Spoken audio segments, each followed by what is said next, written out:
Good evening from Normandy, where the bravery and sacrifice of the D-Day landings has been honoured on a scale we may never see again.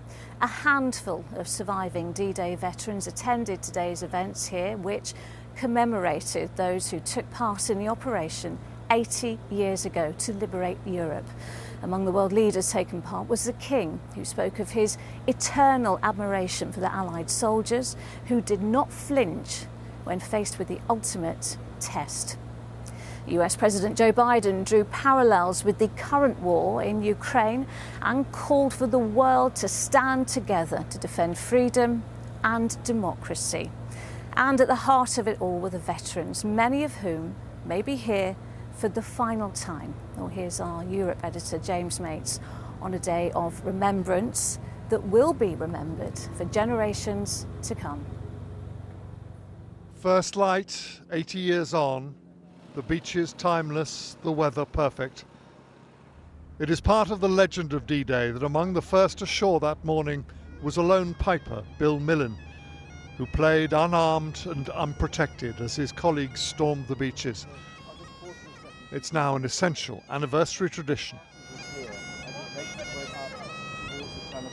On the heights overlooking the eastern end of Gold Beach, a new British Normandy memorial, walls inscribed with the names of more than 22,000 dead, is the focus of British commemoration. Of course, the King, the Queen, the President and his wife were to take leading roles, but the honoured guests were these men and women, fewer and frailer each year, the last living witnesses of the day that changed Europe. As we stand alongside their remaining friends and comrades on this hallowed ground, let us affirm that we will strive to live by their example. Let us pray such sacrifice need never be made again. From the Prime Minister too, nothing but admiration for the character of those who fought here. I'm no hero, they will say. I just did my duty. That humility is so much a part of why they are truly the best of us. Many are too frail now to tell their stories, but today there were actors on hand to read their words. These from Joe Mines, now 99 and watching on. I was 19 when I landed, but I was still a boy. I don't care what people say. I wasn't a man, I was a boy. And I didn't have any idea of war and killing. I was lucky. Yeah, I had lots and lots of luck. So why would I come back? Well, this is the last and only opportunity for me. The last there will ever be.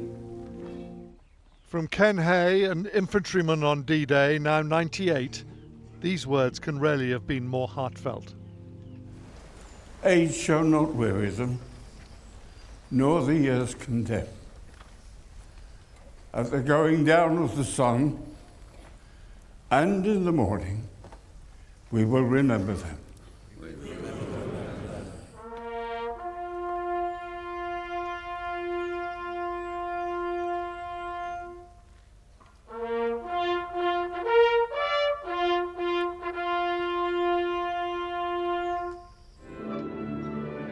As the focus moved westward towards the American cemetery above Omaha Beach,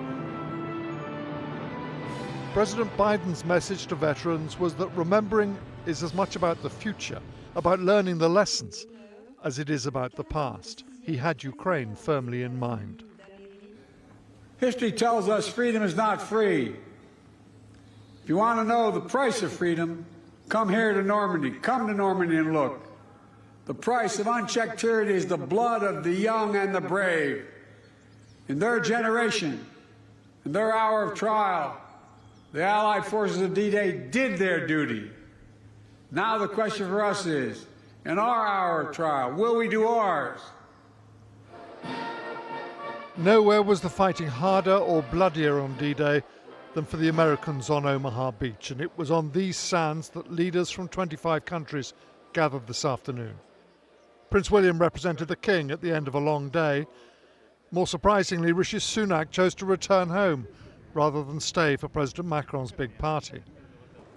Ukraine's President Zelensky wasn't going to miss it. Ukrainians played a significant part in the Red Army's defeat of Germany on the Eastern Front.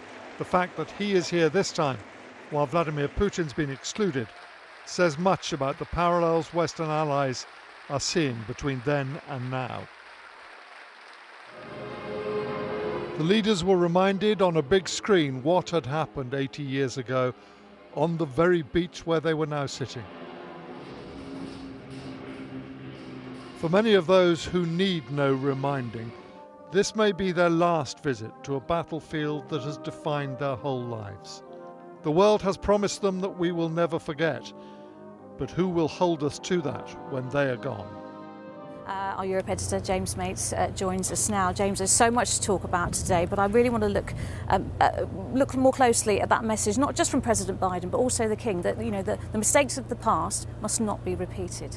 Yes, this was President Biden's big speech. You heard some of it in my report. It was a very, very strong speech in which basically he was saying, look, it's all very well all this talk about remembering, but we've got to learn as well, and drawing very clear parallels between the 1930s and the mistakes there that led to the need for D-Day and what's happening now. He said the battle between a dictatorship and freedom is unending.